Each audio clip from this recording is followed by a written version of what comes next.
नमस्कार साथियों, मैं दौलत चौहान चाणक्य गुरु डिजिटल प्लेटफॉर्म पर आप लोगों का फिर से एक बार स्वागत करता हूं। कैसे हैं आप? आशा करता हूं कि आप सब लोग घर पर होंगे, सुरक्षित होंगे। आज हम आपके लिए जो हमारी पिछली क्लास थी उसके अंदर जो हमने पदार्थ के सिम्टम्स पढ़े, पदार्थ के कैरेक्टरिस्टिक्स पढ़े और उनसे रिलेटेड जो ऑब्जेक्टिव क्वेश्चन किए, उसी के आगे का पोर्शन हम आपके लिए अब लेके आए।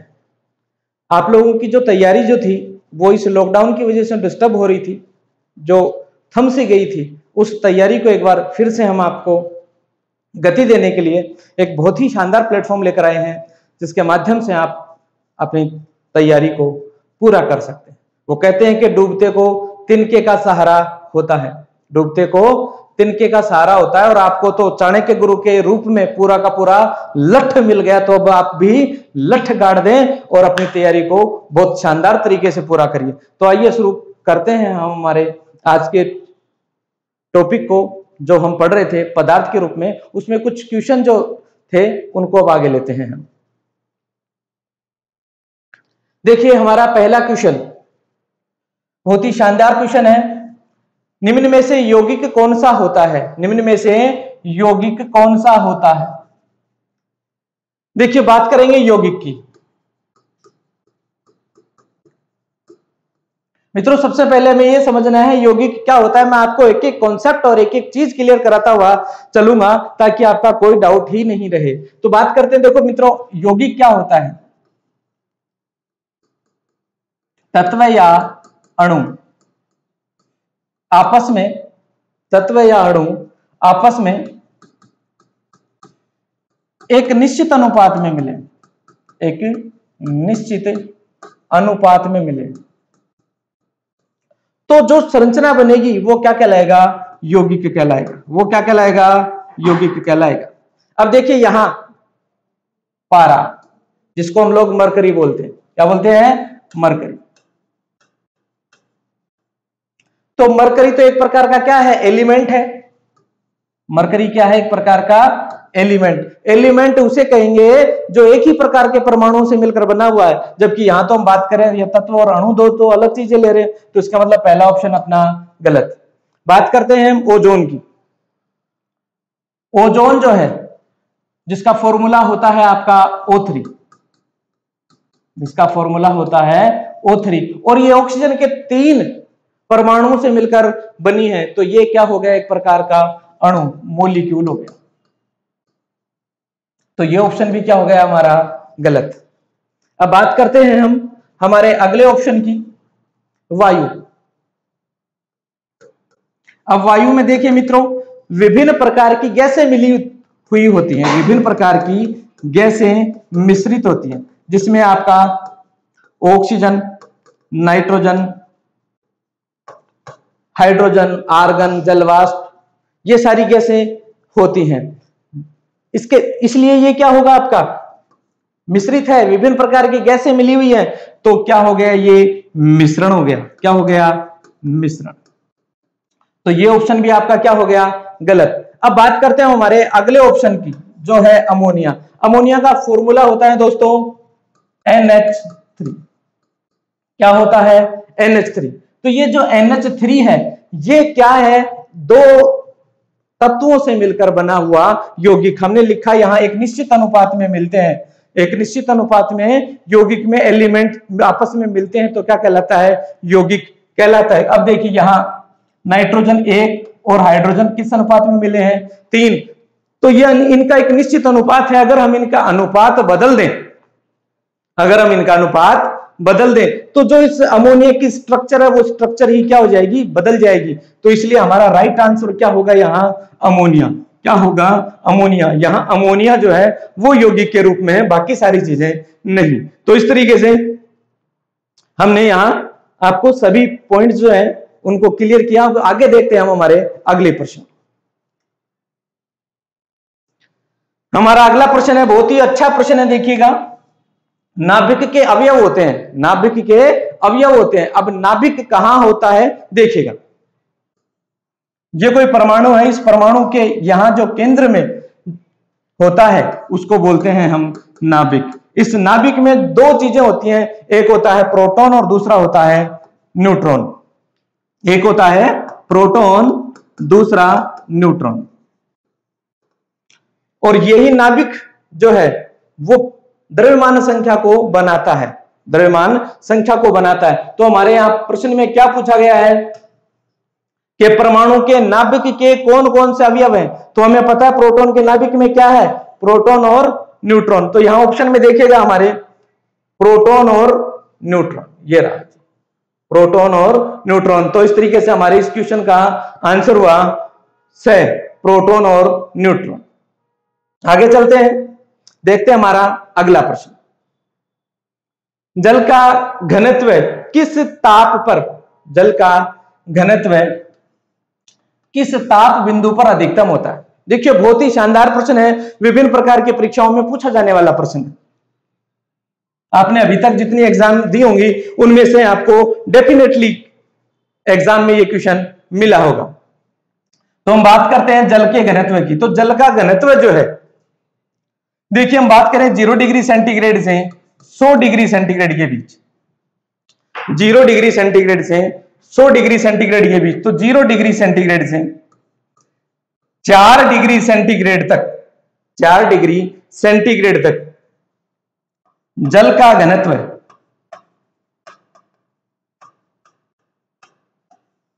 जल का घनत्व घटता है। और 4 डिग्री से 100 डिग्री के बीच, 4 डिग्री से 100 डिग्री के बाद इसका जो आयतन है वो आयतन बढ़ता है, आयतन बढ़ता है। तो हमारे यहां इस प्रश्न का सीधा सीधा आंसर होगा कि 4 डिग्री सेंटीग्रेड पर जल का घनत्व अधिकतम होता है, जल का घनत्व अधिकतम होता है 4 डिग्री सेंटीग्रेड पर, 4 डिग्री सेंटीग्रेड पर जल का घनत्व अधिकतम होता है। आगे देखिए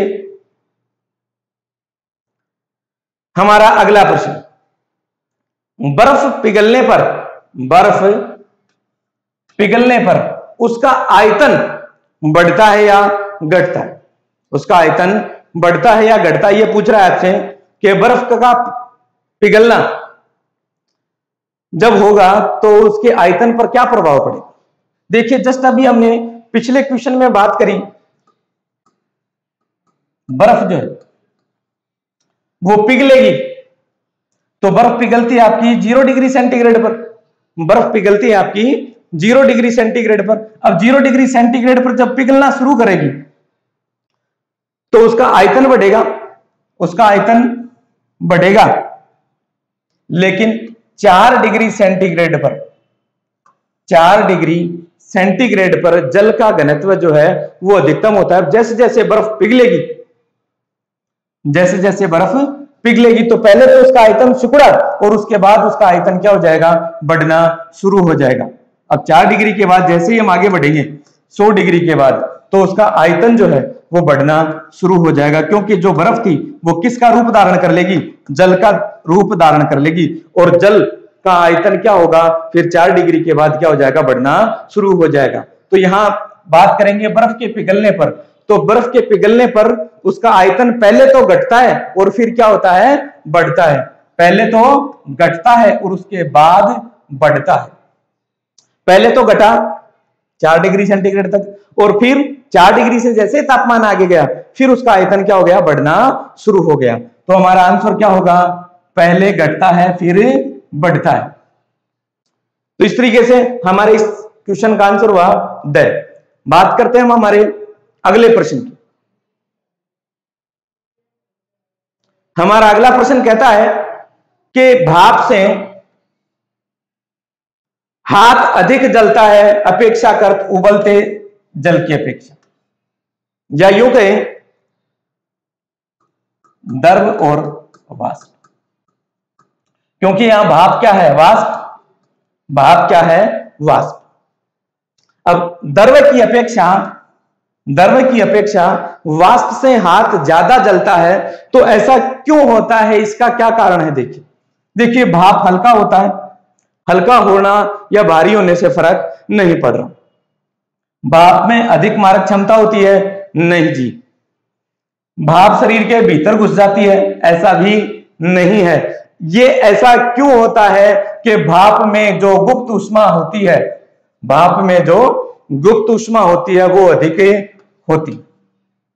भाप में जो गुप्त ऊष्मा होती है वो गुप्त ऊष्मा क्या होती है? अधिक होती है। क्योंकि जो वाष्प होती है उसको जैसे जैसे हम टेम्परेचर देंगे, तापमान देंगे, तापमान बढ़ाएंगे, तो उसके कणों के मध्य गतिज ऊर्जा का मान बढ़ेगा। कणों के मध्य गतिज ऊर्जा का मान बढ़ेगा और कणों के मध्य गतिज ऊर्जा का मान बढ़ने से उसके कण अत्यधिक तेजी से गति करेंगे, कणों के मध्य कंपन अधिक होगा और वो जब गतिज ऊर्जा बढ़ेगी तो कण तेजी से कंपन करने के कारण जब हाथ पर लगेंगे तो प्रहार तेज होगा। इसलिए हमें भाप से जलने पर अधिक पीड़ा होती है, अधिक कष्ट अनुभव होता है। देखिए हमारा अगला प्रश्न, मनुष्य आर्द्रता व गर्मी से परेशानी अनुभव करता है, इसका क्या कारण है? मनुष्य आर्द्रता व गर्मी से परेशानी महसूस करता है, तो ऐसा क्यों? देखिए वर्तमान समय में जो गर्मी का मौसम चल रहा है, इस गर्मी के मौसम में आप लोगों ने महसूस किया होगा कि हम लोगों को पसीना ज्यादा आता है। अब जब तापमान में वृद्धि हुई तो पसीना ज्यादा आ रहा है, तो ऐसा क्या होता है कि हम लोगों को गर्मी में आर्द्रता से परेशानी होती है? मनुष्य आर्द्रता व गर्मी से परेशान क्या होता है? दो चीजें हैं।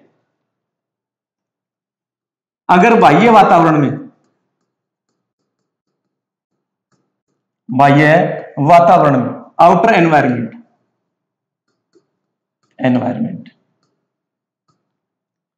आउटर एनवायरमेंट में तापमान अधिक है, तापमान अधिक है, आर्द्रता कम है, आर्द्रता कम है, तो पसीना अधिक आएगा, पसीना अधिक आएगा। पसीना अधिक आएगा। अब पसीना अधिक आ रहा है जब तापमान अधिक और आर्द्रता कम, लेकिन अगर आर्द्रता अधिक हुई, आर्द्रता अधिक हुई तो पसीना कम आता है, या आप यूं कहें कि पसीना वाष्पीकृत नहीं हो पाता। पसीना वाष्पित नहीं होगा तो हमारे शरीर पर पसीना बना रहेगा। अब ध्यान से सुनेंगे यहां बात को कि अगर वातावरण में आर्द्रता या नमी, तो पसीना सूख नहीं पाएगा, पसीना सूख नहीं पाएगा। तो यहां से देखिए क्या होगा, अधिक पसीना आना। गर्मी से परेशानी क्यों अनुभव करता है? अधिक पसीना आना तो समस्या तो है ही, लेकिन ऐसा नहीं। कम पसीना आना जी नहीं, इससे वाष्पीकरण और गर्मी का या आर्द्रता के बीच में कोई कनेक्शन नहीं। आर्द्रता के कारण पसीना नहीं आता, आर्द्रता के कारण पसीना तो आता है, लेकिन हमारे इस प्रश्न का उत्तर होगा कि पसीना आर्द्रता के कारण वाष्पित नहीं होता, और जब वाष्पित नहीं होगा, पसीना सूखेगा नहीं, तो हमें ज्यादा पसीना आएगा और हमें ज्यादा गर्मी का अनुभव होगा, क्योंकि पसीना आर्द्रता के कारण वाष्पित नहीं हो पा रहा, पसीना सूख नहीं पा रहा, इसलिए हमें क्या होती है, ज्यादा परेशानी अनुभव होती है। तो इस प्रश्न का सही आंसर जो होगा वो आंसर होगा से, वो आंसर होगा से, कि पसीना आर्द्रता के कारण वाष्पित नहीं होता, सूखता नहीं, इस कारण से मनुष्य को क्या होती है, ज्यादा परेशानी, ज्यादा दिक्कत होती है। देखते हैं हमारा अगला प्रश्न, न्यूनतम संभव ताप, न्यूनतम संभव ताप कितना है? देखिए यहां हमने आपका ध्यान दिया हो आपने, तो एक बीईसी की अवस्था पढ़ी थी, बीईसी की अवस्था पढ़ी थी, तो वहां हमने बात करी थी 0 केल्विन की या परम शून्य ताप की।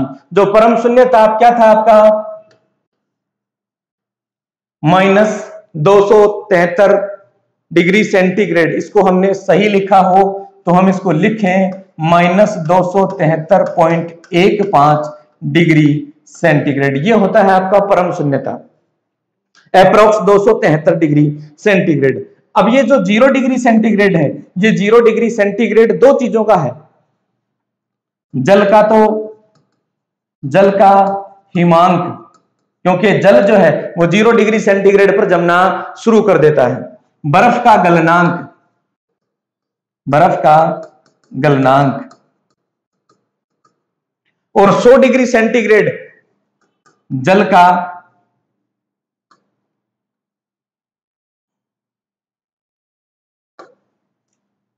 देखिए -273.15 डिग्री सेंटीग्रेड। ये जो 0 डिग्री सेंटीग्रेड जो लिखा था हमने, ये है आपका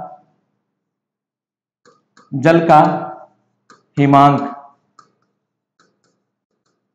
और जो 100 डिग्री सेंटीग्रेड है ये बर्फ का गलनांक भी है, और ये 100 डिग्री सेंटीग्रेड जो है ये है आपका जल का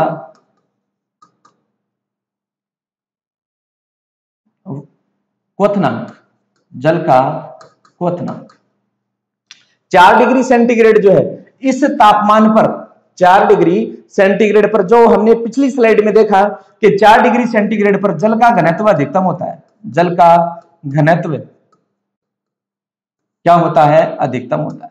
बहुत इंपॉर्टेंट क्वेश्चन है ये, बहुत इंपॉर्टेंट क्वेश्चन है कि जो 4 डिग्री सेंटीग्रेड तापमान है, इस 4 डिग्री सेंटीग्रेड तापमान पर जल का घनत्व जो है वो क्या होता है? अधिकतम होता है। और 4 डिग्री सेंटीग्रेड से जैसे ही हम आगे चलते हैं, 4 डिग्री सेंटीग्रेड तापमान के आगे हम जैसे ही चलते हैं तो जल का आयतन बढ़ता है, और आयतन बढ़ने से घनत्व क्या हो जाता है? कम हो जाता है। घनत्व क्या हो जाता है? कम। तो बहुत इंपॉर्टेंट क्वेश्चन है। अब यहां से हम 4 प्रकार के प्रश्नों को देख सकते हैं। परम शून्य ताप आपसे पूछे तो आपका आंसर होगा ये -273 डिग्री सेंटीग्रेड। परम शून्य ताप कितना होता है? जल का हिमांक पूछ ले तो आप आंसर देंगे 0 डिग्री सेंटीग्रेड। जल का क्वथनांक आपसे पूछा जाए तो आप बताएंगे 100 डिग्री सेंटीग्रेड। जल का घनत्व अधिकतम किस तापमान पर होता है तो आप बताएंगे 4 डिग्री सेंटीग्रेड। आपसे यहीं से पूछ ले कि बर्फ का गलनांक बिंदु होता है तो बर्फ का गलनांक बिंदु होता है 0 डिग्री सेंटीग्रेड। बर्फ 0 डिग्री सेंटीग्रेड तापमान पर आते ही पिघलना शुरू कर देती है। यहां से एक इंपॉर्टेंट बात हम जानेंगे कि पदार्थ की अवस्था परिवर्तन के दौरान, पदार्थ की अवस्था परिवर्तन के दौरान तापमान स्थिर रहता है, स्थिर रहता है। यह बहुत इंपॉर्टेंट लाइन है, बहुत ही इंपॉर्टेंट लाइन है। चाहो तो आप इसका स्क्रीनशॉट ले सकते हैं क्योंकि बहुत इंपॉर्टेंट चीजें हैं। हमने यहां इसी एक क्वेश्चन में और नहीं 4 चीजें देखी हैं, तो आप इसका स्क्रीनशॉट ले सकते हैं। देखिए आगे हम बात करते हैं हमारे अगले प्रश्न की। ठोस से द्रव में बदलने की प्रक्रिया कहलाती है। ठोस से द्रव में बदलने की प्रक्रिया कहलाती है। हमने कल जो देखा था, हमने देखा था अवस्थाएं एक रूप से दूसरे रूप में परिवर्तित हो जाती हैं। अवस्थाएं एक रूप से दूसरे रूप में परिवर्तित हो जाती है। जैसे ठोस द्रव में, द्रव से क्या बन रहा है? गैस, और गैस को अगर और हीट दे दी जाती तो क्या बन रहा था? प्लाज्मा। मैं एक डायग्राम बनाता हूं और ये सारी चीजें आपको समझाने की कोशिश करता हूं। देखिए सबसे पहले हमारे पास था ठोस, उसके बाद क्या बनता है? द्रव, और उसके बाद आता है आपका गैस, और उसके बाद बनाते हैं हम प्लाज्मा। देखिए इधर से हम टेम्परेचर को बढ़ाने की कोशिश कर रहे हैं। हमने ठोस को गर्म किया, ठोस को गर्म किया, तापमान दिया, मैंने ये हीट का साइन बनाया है। ठोस को मैं गर्म करूंगा तो किसमें बदलेगा? द्रव में। और ठोस से द्रव में बदलने की जो प्रक्रिया वो कहलाती है संगलन। क्या कहलाती है? संगलन। इस संगलन को हम गलन भी कहते हैं, और दूसरा नाम जो आप लोग जानते हैं इसको हम बोलते हैं मेल्ट। क्या होना? मेल्ट होना। क्या होना? मेल्ट। क्या होगा? मेल्ट। और इसी को बोलते हैं हम मेल्टिंग पॉइंट। मेल्टिंग पॉइंट, जिसको एमपी द्वारा लिखते हैं मेल्टिंग पॉइंट। ठीक है जी। अब यहां से द्रव से हमने गैस में कन्वर्ट करना है, तो इस द्रव को गर्म किया, द्रव को और ज्यादा ताप दिया हमने, तो क्या बन गया? गैस बन गया। टेम्परेचर दिया, क्या बन गया? गैस बन गया। तो द्रव को गर्म करने के लिए हमने तापमान बढ़ाया, तो इस प्रक्रिया से क्या बनी? गैस। और इसको बोलते हैं हम वाष्पन। क्या बोलते हैं हम? वाष्पन।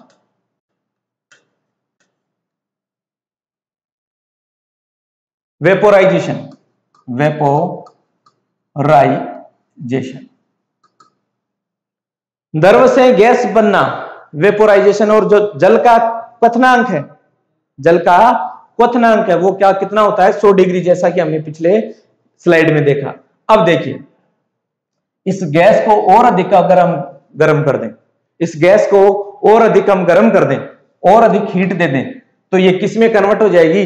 प्लाज्मा अवस्था में कन्वर्ट हो जाएगी। और यहां इसको और हीट देंगे तो इसको बोलेंगे हम आयनीकृत। क्या कर रहे हैं हम? इसको आयनीकृत कर रहे हैं, इसको और हीट दे रहे हैं, तो जो गैस है वो किस में कन्वर्ट हो गई? प्लाज्मा में। अब देखिए, अगर द्रव को मुझे ठंडा करना है, द्रव को ठंडा करेंगे तो किस में कन्वर्ट होगा? ठोस में कन्वर्ट होगा। किस में कन्वर्ट होगा? ठोस में। तो मैं यहां द्रव के साथ जल लिख दूं, आपको आसानी होगी समझने में। और यहां ठोस के रूप में मैं अगर बर्फ लिख दूं तो ज्यादा आसानी हो जाएगी। और ये जो गैस है ये बन गई आपकी भाप। अब मैं जल को ठंडा करूंगा तो किस में बदलेगी? बर्फ में। और इस बर्फ में बदलने के लिए जो प्रक्रिया होती है उसको बोलते हैं हम हिमीकरण। क्या बोलते हैं? हिमीकरण। इस पॉइंट को बोलते हैं हिमांक। क्या बोलते हैं? हिमांक। और इसको बोलते हैं फ्रीजिंग पॉइंट। Freezing point. आगे देखिए, अगर गैस को मुझे ठंडा करना है, गैस को मुझे ठंडा करना है, तो मुझे करना पड़ेगा उसका ताप कम। और यहां देखिए, अगर मैं यहां इसका ताप कम करता हूं तो यह क्रिया कहलाती है संघनन। क्या कहलाती है? संघनन। जिसको बोलते हो आप कंडेंशन। कंडेंशन, संघनन। तो यहां मैंने ताप कम किया, भाप को जब मैं ठंडा करूंगा तो वो किस में बदल जाएगी? द्रव में बदल जाएगी। किस में बदल जाएगी? द्रव में बदल जाएगी। और अगर इस प्लाज्मा को वापस से मैं ठंडा करूंगा तो किस में बदल जाएगी? गैस में। और यहां इसको बोलेंगे हम विआयनीकृत। विआयनीकृत।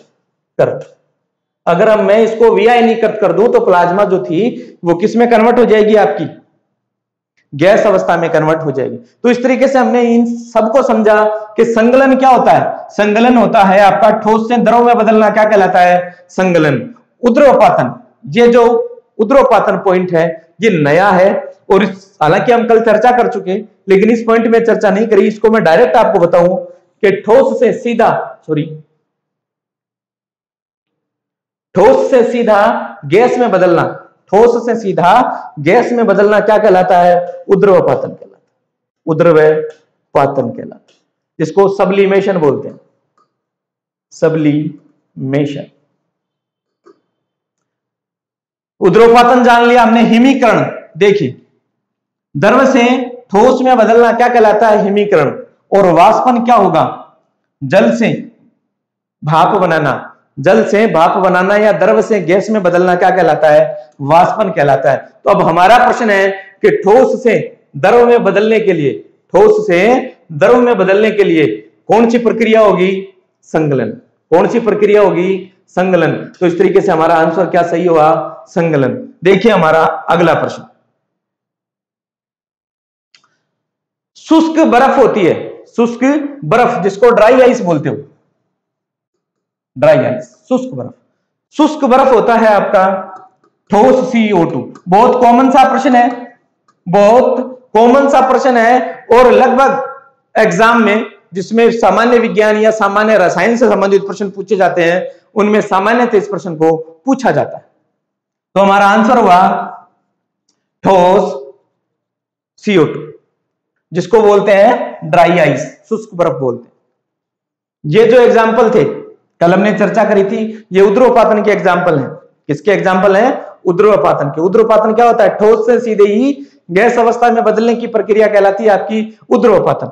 देखिए हमारा अगला प्रश्न, जल का क्वथनांक क्या होता है? जल का क्वथनांक क्या होता है? देखिए यहां क्वथनांक, जिसको बोलते हैं बॉइलिंग पॉइंट। Boiling point. देखिए क्या है क्वथनांक? वह निश्चित ताप जिस पर कोई द्रव्य गैस में बदलना स्टार्ट कर दे या गैस में बदलना प्रारंभ कर दे, वो निश्चित ताप क्या कहलाता है? क्वथनांक कहलाता है। द्रव्य किसमें बदले? गैस में। किसमें बदले जी? गैस में। तो यहां जो टेम्परेचर है वो टेम्परेचर क्या कहलाता है? आपका क्वथनांक कहलाता है। और जल के लिए ये कितना है? जल के लिए 100 डिग्री सेंटीग्रेड। 100 degree centigrade. तो जल का क्वथनांक कितना है? 100 डिग्री सेंटीग्रेड। तो हमारे इस क्वेश्चन का आंसर हुआ 100 डिग्री सेंटीग्रेड। तो जल का क्वथनांक कितना होता है? 100 डिग्री सेंटीग्रेड। अब देखिए यहां 273 लिखा हुआ है। ये 273 केल्विन जो है ये 0 डिग्री सेंटीग्रेड के बराबर होता है। किसके बराबर होता है? 0 डिग्री सेंटीग्रेड के बराबर। यहां 4 डिग्री सेंटीग्रेड हम पिछली कक्षा में स्लाइड में बात कर चुके कि 4 डिग्री सेंटीग्रेड जिस पर जल का जो घनत्व है, डेंसिटी, जल की डेंसिटी क्या होती है? हाई होती है। जल का घनत्व क्या होता है? ज्यादा होता है। और जो 0 डिग्री सेंटीग्रेड है, ये 0 डिग्री सेंटीग्रेड दो चीजें बताएगा हमें, जल का हिमांक और बर्फ का गलनांक। बर्फ का गलनांक। मित्रों ध्यान देंगे आप सब लोग, यहां हम बहुत अच्छे क्वेश्चन और बहुत ऐसे शानदार प्रश्न ले रहे हैं जो आपकी विगत परीक्षाओं में पूछे गए हैं और जिनका हल आपको देखने पर लग रहा होगा कि हम इनको बहुत आसानी से कर सकते हैं। और ऐसा क्वेश्चन भी नहीं लिया हमने जो समझ से परे हो, जो एग्जाम में नहीं आया, और इनको देखकर आपको एक आत्मबल आ रहा होगा, आप में एक विश्वास जग रहा होगा कि हम इन प्रश्नों को बहुत आसानी से हल कर सकते हैं। आप हमसे ऐसे ही जुड़े रहे, प्यार और आपका स्नेह बनाए रखें। डेफिनेटली हम आपको विश्वास दिलाते हैं कि आपकी सामान्य विज्ञान के पेपर में आपका एक भी प्रश्न गलत नहीं होगा। आगे हम बात करते हैं हमारा अगला प्रश्न, जिसमें पूछा गया है प्लाज्मा अवस्था की खोज किसने करी? प्लाज्मा अवस्था की खोज किसने करी? देखिए मित्रों, कल हमने जाना था प्लाज्मा अवस्था की खोज किसने करी थी। कल हमारे क्वेश्चन में ये था कि हमने आपको जब प्लाज्मा अवस्था बताया था तब बताया था कि प्लाज्मा अवस्था की खोज विलियम क्रुक्स ने करी। किसने करी? William crooks. और इसको जो नाम दिया था, नाम वो दिया था लेग्यूमर ने। लेग्यूमर। किसने नाम दिया? लेग्यूमर। और खोज करी थी विलियम क्रुक्स ने। अब मैं आपको बता दूं कि जो रदरफोर्ड है, रदरफोर्ड ने प्रोटॉन की खोज करी, या हम यूं कहें गोल्डस्टीन और रदरफोर्ड दोनों का ही नाम आता है।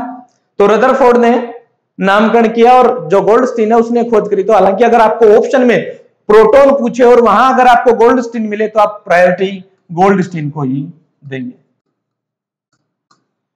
दूसरा, या इसने परमाणु सिद्धांत भी दिया था। बात करते हैं हमारे बर्जीलियस की। तो बर्जीलियस जो थे वो तत्वों के प्रतीक दिए इन्होंने। तत्वों के प्रतीक।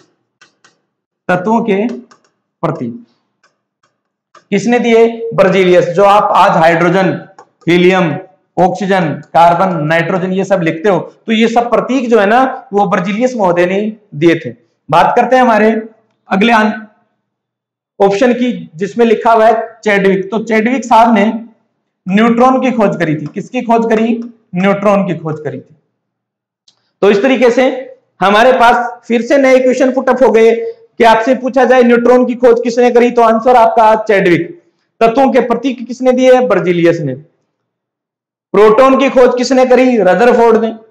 प्लाज्मा अवस्था की खोज किसने करी? विलियम क्रुक्स ने। और प्लाज्मा अवस्था का नाम किसने दिया? लेग्यूमर ने। तो इस तरीके से हम प्रत्येक प्रश्न को बहुत ही विस्तृत तरीके से समझते हुए चल रहे हैं। आशा करता हूं आप लोगों को हमारा जो ये नया स्टाइल, नई टेक्निक जो है पसंद आ रही होगी। मैं विश्वास दिलाता हूं आपको कि आप एक बार पढ़ेंगे, समय जरूर लगेगा आपको समझने में, लेकिन डेफिनेटली आपको समझ में आएगा और आपको लगेगा कि बहुत अच्छी तरीके से हम विज्ञान पढ़ रहे थे।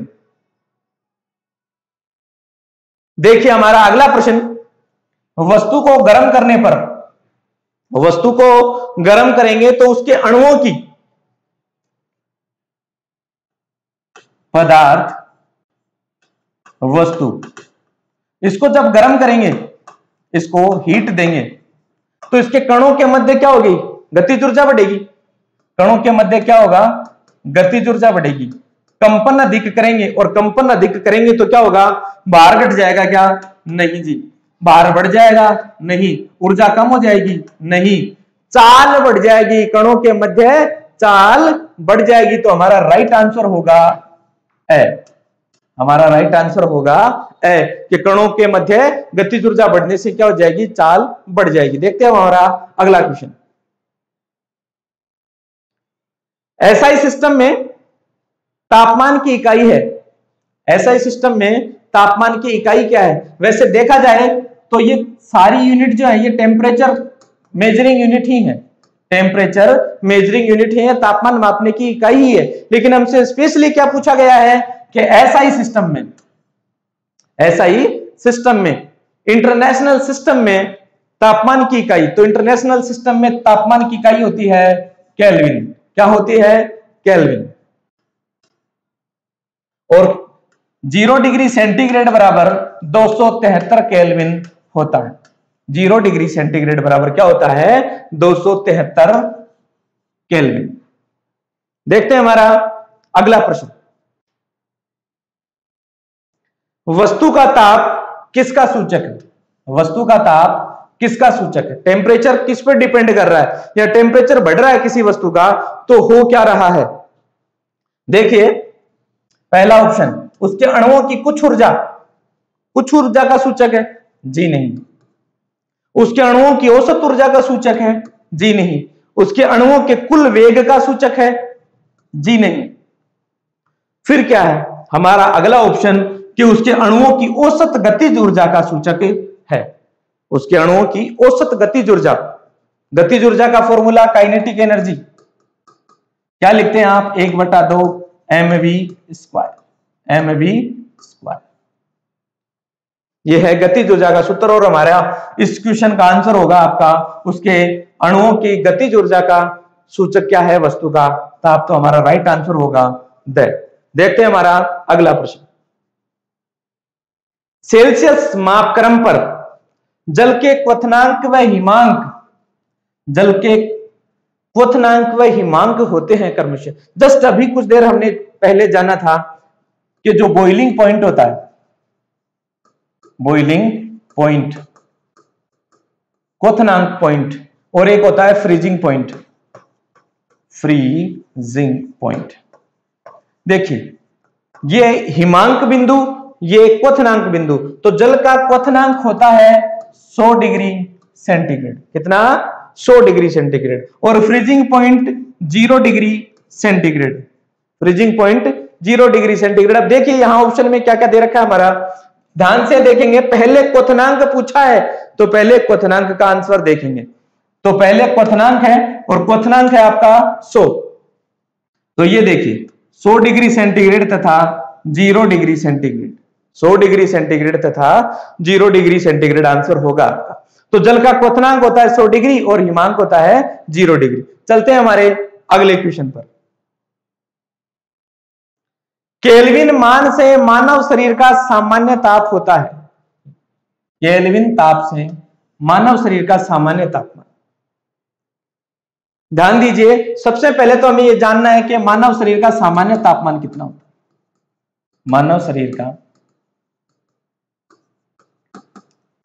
सामान्य तापमान यह होता है मित्रों 37 डिग्री सेंटीग्रेड। कितना होता है, 37 डिग्री सेंटीग्रेड। और हमसे पूछा क्या गया है, केल्विन में। इसमें पूछा गया है केल्विन में। तो केल्विन में बताएंगे, मैंने आपको अभी कुछ देर पहले बताया था कि 0 डिग्री सेंटीग्रेड बराबर 273 केल्विन, 273 केल्विन। अब जब 0 डिग्री सेंटीग्रेड बराबर 273 है तो हमारे पास सेंटीग्रेड में मान कितना है, 37 डिग्री। तो इस 37 डिग्री को मैं इसमें अगर ऐड कर दूं तो हमारा तापमान किस में आ जाएगा, केल्विन में। और जो कितना होगा, कितना होगा 310 केल्विन। कितना होगा जी 310 केल्विन। यहां ऑप्शन में देखिए 310 केल्विन, 310 केल्विन। अब यहां देखिए हमने दो चीजें सीखी हैं इस क्वेश्चन में। हमने दो चीजें सीखी कि अगर तापमान हमें सेंटीग्रेड में दिया हुआ हो तो उसमें 273 ऐड कर देंगे, 273 जोड़ देंगे तो हमारे पास जो तापमान आएगा वो केल्विन में आ जाएगा। किस में आ जाएगा, केल्विन में। लेकिन अगर तापमान हमें केल्विन में दे रखा हो तब क्या करेंगे, तो अगर तापमान आपको केल्विन में दे रखा हो तो उसमें से 273 क्या कर देंगे, हम माइनस कर देंगे। 273 माइनस कर देंगे तो जो टेम्परेचर है वो किस में आ जाएगा, आपके पास सेंटीग्रेड में आ जाएगा या सेल्सियस में आ जाएगा। जैसे इसी में से देखते हैं हम 310 केल्विन तापमान था, इसमें इसको हमें डिग्री सेंटीग्रेड में बदलना है। तो डिग्री सेंटीग्रेड में बदलने के लिए हम इसमें से 273 क्या कर देंगे, माइनस कर देंगे। तो जो रिजल्ट आएगा हमारे पास वो आ जाएगा आपका 37 डिग्री सेंटीग्रेड। चलते हैं हम अगले प्रश्न की ओर। शुद्ध जल का तापमान फ़ारेनहाइट पर होता है। शुद्ध जल का तापमान फ़ारेनहाइट पर जम जाता है, सॉरी शुद्ध जल किस तापमान पर जम जाता है। ये बात कर रहे हैं हम फ़ारेनहाइट की। किसकी बात कर रहे हैं, फ़ारेनहाइट पैमाने की। देखिए फ़ारेनहाइट पैमाना जिसको हम एफ से रिप्रेजेंट करते हैं, किससे प्रेजेंट करते हैं, एफ से, फ़ारेनहाइट। ये फ़ारेनहाइट पैमाना आपका 32 फ़ारेनहाइट से स्टार्ट होकर 212 फ़ारेनहाइट तक चलता है। 212 फ़ारेनहाइट तक चलता है और इसमें जो रेंज होती है बीच में वो होती है आपकी 180 फ़ारेनहाइट, 180 फ़ारेनहाइट। ये यहां 32 फ़ारेनहाइट बराबर 0 डिग्री सेंटीग्रेड, 32 फ़ारेनहाइट बराबर 0 डिग्री सेंटीग्रेड और 212 फ़ारेनहाइट बराबर 100 डिग्री सेंटीग्रेड, 100 डिग्री सेंटीग्रेड। तो यहां 0 डिग्री सेंटीग्रेड बराबर 32 फ़ारेनहाइट और 100 डिग्री सेंटीग्रेड बराबर 212 फ़ारेनहाइट। इसके बीच की रेंज 180 फ़ारेनहाइट। तो देखिए जल कितने तापमान पर जमता है, जल किस तापमान पर जमता है, या जल का हिमांक बिंदु क्या होता है आपको पता है कितना, 0 डिग्री सेंटीग्रेड। और वही मान फ़ारेनहाइट में कितना हो जाएगा, 32, जो हमारे आंसर में देखिए ये रहा। तो हमारे प्रश्न का आंसर हुआ है कि 32 फ़ारेनहाइट पर पैमाने पर शुद्ध जल जो होता है वो जम जाता है। बात करते हैं हम अगले क्वेश्चन की। वायु एक प्रकार का है। अब क्या है देखिए, तत्व है, यौगिक है, गैस है या मिश्रण। हमने फर्स्ट क्वेश्चन में बात की थी दोस्तों, आपको याद हो कि तत्व एक ही प्रकार का परमाणु, यौगिक एक निश्चित अनुपात में मिला हुआ, गैस एक स्टेज है, और हम बात कर रहे हैं यहां मिश्रण की। तो मिश्रण में क्या होता है, दो या दो से अधिक तत्व या यौगिक आपस में मिलकर किसी भी अनुपात में मिल जाए तो जो पदार्थ बनता है वो क्या कहलाता है, आपका मिश्रण कहलाता है। और आपको पता है मिश्रण दो प्रकार का होता है, समांगी और विषमांगी। समांगी और विषमांगी, समांगी में सभी जो अवयव होंगे उसके समान होंगे और विषमांगी में सभी अवयव जो होंगे वो असमान होंगे। तो हम यहां बात कर रहे हैं वायु।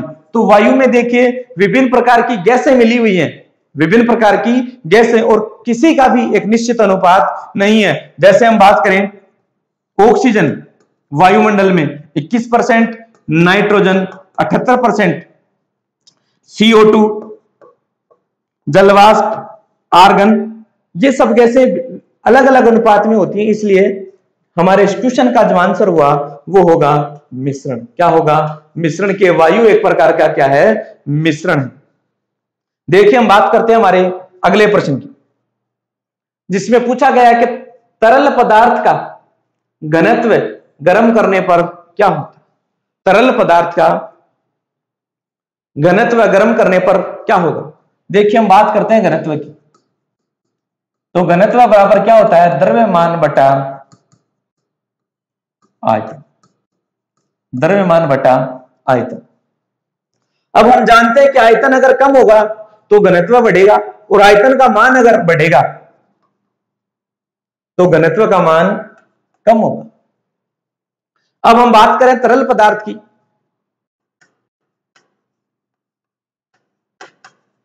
तो तरल पदार्थ को अगर उष्मा देंगे, हम हीट देंगे, तो उसके कणों के मध्य जो गतिज ऊर्जा है उसका मान बढ़ेगा, और गतिज ऊर्जा का मान बढ़ने से तरल के कणों के मध्य दूरी बढ़ेगी, दूरी बढ़ेगी, इसका मतलब क्या बढ़ेगा, आयतन बढ़ेगा। क्या बढ़ेगा, आयतन। और आयतन बढ़ेगा तो उसकी डेंसिटी क्या हो जाएगी, कम, उसका घनत्व क्या हो जाएगा, कम।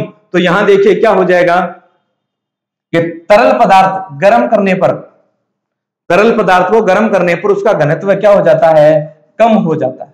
क्या हो जाता है, कम। मैं आपको एक एग्जांपल से समझाता हूं। देखिए मान लीजिए कि यहां हमारे पास द्रव्यमान कितना है, 100। हम यूनिट की बात नहीं कर रहे, जनरली केवल क्वेश्चन को समझने की बात कर रहे हैं। किसी पदार्थ का द्रव्यमान 100 है और उसका आयतन कितना है, 10। आयतन कितना है, 10। तो उसकी डेंसिटी कितनी आएगी, 10। उसका घनत्व कितना आएगा, 10। अब अगर हम उस तरल पदार्थ को उष्मा देकर, उस तरल पदार्थ को उष्मा देकर उसका आयतन बढ़ा रहे हैं, उसका आयतन बढ़ा दें, तो द्रव्यमान तो फिक्स है, द्रव्यमान तो फिक्स है, लेकिन हमने आयतन बढ़ा दिया, और आयतन बढ़ा दिया तो इस 10 से इस आयतन को हमने कर दिया 20। क्या कर दिया जी, 20। अब देखिए जो रिजल्ट आएगा वो कितना आएगा, 5। रिजल्ट आया वो क्या हुआ, 5। तो देखिए यहां घनत्व जो था वो, उसका मान जो था वो 10 था, अभी जो घनत्व आया उसका मान आया 5। इसका मतलब घनत्व क्या हुआ, कम हो गया। तो पदार्थ को अगर गर्म किया जाए तो उसका घनत्व क्या हो जाता है, कम हो जाता है। तो इस तरीके से हमारे इस क्वेश्चन का आंसर हुआ है। बात करते हैं हमारे अगले प्रश्न की। दाब वृद्धि के साथ पानी का क्वथनांक, दाब वृद्धि के साथ पानी के क्वथनांक पर क्या प्रभाव पड़ता है।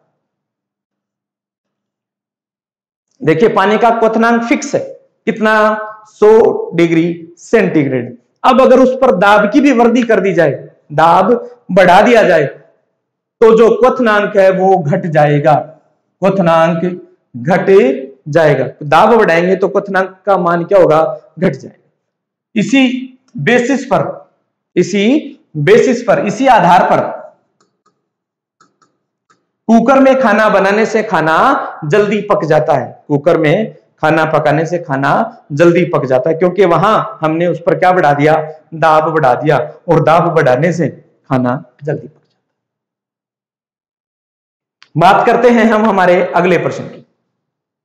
पदार्थ का गैस अवस्था से द्रव में बदलना क्या कहलाता है। जस्ट कुछ स्लाइडों के पहले की अगर हम चर्चा करें, आपके दिमाग में फटाक से इमेज बनकर आएगी कि द्रव से गैस बनना, द्रव से गैस बनना क्या कहलाता है, संघनन। क्या कहलाता है जी, संघनन। और इसी प्रक्रिया द्वारा क्या बनते हैं, आपके बादल बनते हैं। क्या बनते हैं, बादल। जो जलवाष्प की बूंदें हैं वो आसमान में जाकर ठंडी होंगी, और ठंडी होंगी तो वो जल का रूप धारण करेंगे, तो इस प्रकार से क्या बने, आपका बादल बने। और हमारे आंसर पर आपने फटाक से टिक कर दिया, आंसर होगा आपका संघनन। इन सब की भी चर्चा हम कर चुके। क्वथन, गलन का मतलब ठोस से द्रव, क्वथन का मतलब द्रव का उबलना, और वाष्पन का मतलब द्रव का वाष्प में बदलना। तो इस तरीके से हम इन सभी पॉइंटों की चर्चा कर चुके। हमारा इस क्वेश्चन का आंसर हुआ संघनन, और जिसके आधार पर क्या होता है, बादल बनते हैं। देखिए हम हमारा अगला क्वेश्चन देखते हैं। किसी पदार्थ को एक अवस्था से दूसरी अवस्था में कैसे परिवर्तित किया जा सकता है। बहुत ही शानदार क्वेश्चन है। देखिए दोस्तों कि एक अवस्था से दूसरी अवस्था में कैसे बदलते हैं, एक अवस्था से दूसरी अवस्था में कैसे बदलते हैं। इलेक्ट्रॉन का प्रयोग करके नहीं जी, दाब बढ़ाकर नहीं, अम्ल व क्षार का प्रयोग करके नहीं। हमारा तीसरा ऑप्शन, ताप देकर व ताप अवशोषित करके क्या कर सकते हैं, हम पदार्थ की अवस्था को बदल सकते हैं, पदार्थ की अवस्था को बदल सकते हैं। जैसे देखिए जल,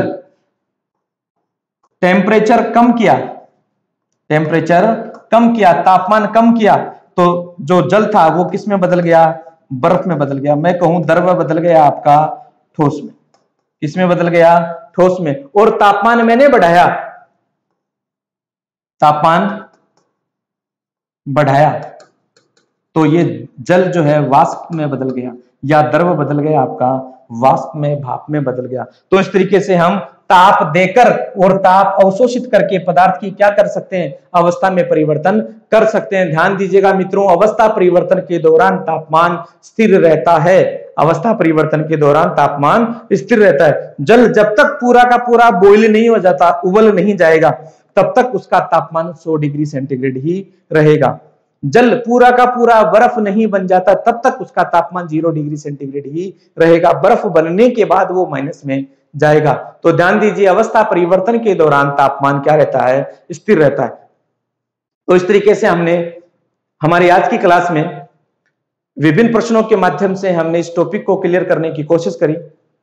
आशा करता हूं कि आप लोगों को अच्छा लगा होगा, समझ में आया होगा। एक और मैं आपके लिए एक बेहतरीन चीज बताता हूं, जिसमें आपको फ़ारेनहाइट और सेंटीग्रेड तापमान में एक दूसरे को इंटरचेंज करने की कई बार क्वेश्चन पूछ लिया जाता है। तो देखिए, अगर आपको फ़ारेनहाइट में कोई तापमान चाहिए और आपको सेंटीग्रेड में तापमान दिया हुआ हो, तो सेंटीग्रेड तापमान को आप 1.8 से गुणा करके प्लस 32 ऐड कर देंगे, तो आपको तापमान जो है वो किसमें मिल जाएगा, फ़ारेनहाइट में मिल जाएगा। और अगर फ़ारेनहाइट में दे रखा है और सेंटीग्रेड में पूछना है, तो आप 32 इधर लाकर माइनस करेंगे और 1.8 का भाग देंगे, डिवाइड करेंगे, तो आपको तापमान किसमें मिल जाएगा, सेंटीग्रेड में मिल जाएगा। ये आप करके देखिएगा घर पर, क्योंकि जस्ट अभी हमने बात की थी कि 0 डिग्री सेंटीग्रेड बराबर होता है 32 फ़ारेनहाइट और 100 डिग्री सेंटीग्रेड बराबर होता है 212 फ़ारेनहाइट। तो ये आंसर आप निकाल कर देखिएगा, आपको डेफिनेटली इनका आंसर मिल जाएगा और अच्छे से समझ में आएगा। तो ध्यान दीजिएगा इन सब बातों पर। कई बार क्या है, एग्जाम में ऐसा पूछ लिया जाता है कि फ़ारेनहाइट को सेंटीग्रेड में, सेंटीग्रेड को फ़ारेनहाइट में। मैंने आपको सेंटीग्रेड और फ़ारेनहाइट आपस में इंटरचेंज बता दिया, और सेंटीग्रेड और केल्विन को भी आपस में बदलना बता दिया। सेंटीग्रेड और केल्विन को बदलने के लिए 273 को ऐड करेंगे और केल्विन पैमाने को सेंटीग्रेड में बदलने के लिए 273 को माइनस करेंगे। अब आपको हमारा वीडियो अच्छा लगा तो प्लीज इसको लाइक और शेयर जरूर कीजिए। साथ ही साथ अगर आप हमारे चैनल पर नए हैं तो इसको सब्सक्राइब करना ना भूलें। साथ ही साथ आप बेल आइकन को जरूर दबाएं, ताकि आपको आने वाले नए वीडियो की नोटिफिकेशन मिलते रहें। तब तक के लिए शुक्रिया, धन्यवाद।